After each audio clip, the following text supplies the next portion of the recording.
ଦିଆଟା କୁଆଡେ ଗଲା? ଏଇଠି ଖୋଜିଲା ଖୋଜିଲା ଠିକ ତୁ କଣ ଗାଧଉଛୁ ଏତେ ସମୟ ତୁ ବାଜେ ଲୋକଟା। ତୋର କଣ ମନେ ନାହିଁ ଆମେ ଆଜି କୁଆଡେ ଯିବା? କୁଆଡେ ଯିବା କହିଲୁ? କଣ କୁଆଡେ ଯିବା? ତତେ ବା ସେଇ କାମ ପାଇଁ କୁହାଇଥିଲା। କୋଉ କାମ ବେ? ଆରେ ତୁ ଏତେ ମୋଡି ମାଡି କାହିଁକି ହଉଛୁ କହିଲୁ? ଆସୁନୁ। କଣ ଭାଷା କଣ କହିଲୁ? ଭାଷା କୋଉଠି କହିଲା? କହିଲୁ ଆରେ ମୁଁ କହିଲି ମୋଡି ମାଡି। ପୁଣି ଭାଷା କହିଲା। ଆରେ ସେଇ ବୁଢା ଆଉ କାଲା ବୁଢା ଆଉ।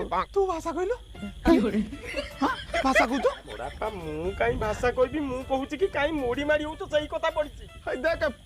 ବୁଢୀ ଭାଷା କହିଲା। ବଡାପା ସିଏ କହୁଛି କି ତମେ ଏତେ କାଇଁ ଆରେ ବାପରେ ଠିକ। ଆରେ ବା ଗୁରୁଜନ ଲୋକ ଭାଷା ଜୀବନ କଥା ଫେରିକିନି ମୋ କାନରେ କହିବି। ମୁଁ କାଇଁ କଣ ତତେ କିଛି କହିବି? ବାସ୍ ବାସ୍ କାନ ମୁଡି ଯାଉ ଦେଖା ଆଉ କହିବୁନି। ଆରେ ଚଢିଗଲା ଚଢି